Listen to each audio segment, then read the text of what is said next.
আসসালামু আলাইকুম। আজকে আমি যাচ্ছি বাংলাদেশ এম্বাসিতে, যেটা জেদ্দায় অবস্থিত, এবং এর সাথে ঘুরে আসবো জেদ্দা সমুদ্র সৈকত। এখন সময় সকাল 10টা এবং আমি রওনা দিয়েছি জেদ্দার উদ্দেশ্যে। জেদ্দা প্রায় মক্কা থেকে 100 কিলোমিটার দূরে। আমার যেতে প্রায় 1 ঘন্টা সময় লাগবে। গাড়িতে ওঠার জন্য আমার কিছুটা সামনে যেতে হবে, কিন্তু কিছুটা সময় আমার জেব্রা ক্রসিংয়ে আটকে থাকতে হলো। রাস্তার মাঝখানে স্থাপনাগুলো দেখতে খুবই অসাধারণ ছিল।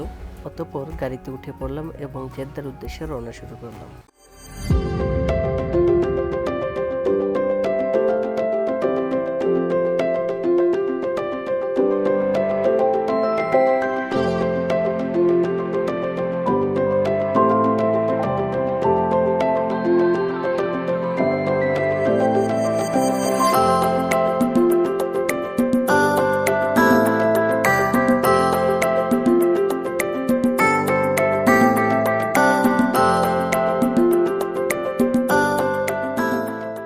ফাইনালি আমি এম্বাসিতে গাড়ি থেকে নেমেই চোখে পড়বে বাংলাদেশের একটি পতাকা।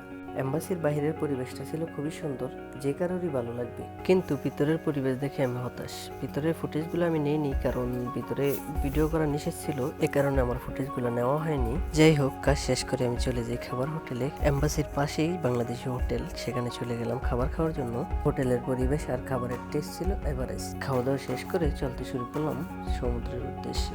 এম্বাসি থেকে প্রায় 10 মিনিট সময় লাগবে আমার সমুদ্র পাড়ে যেতে। সো যেতে যেতে সিনেমাটিক ভিউ দেখা যাক।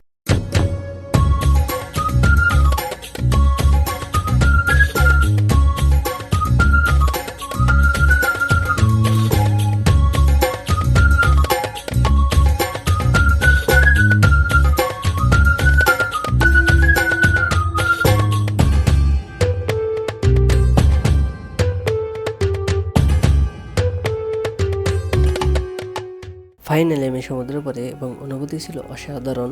আমি সূর্য আর সমুদ্র, সুন্দর একটি ভিউ। এভাবেই অনেকক্ষণ ঘোরাঘুরি করলাম এবং চারপাশে অনেক কিছুই দেখলাম। দেখতে দেখতে সন্ধ্যা চলে এলো এবং সূর্যটাও ডুবতে শুরু করলো। প্রায় কিছুক্ষণ সময় দাঁড়িয়ে থেকে সূর্যাস্তটাও উপভোগ করে নিলাম। ভিউটা ছিল অসাধারণ, যা উপভোগ করার মতো।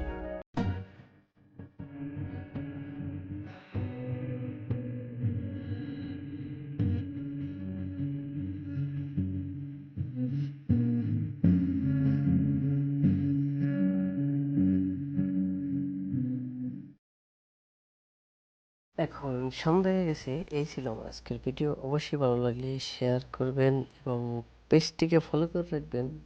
ভালো থাকবেন সবাই। আল্লাহ হাফেজ।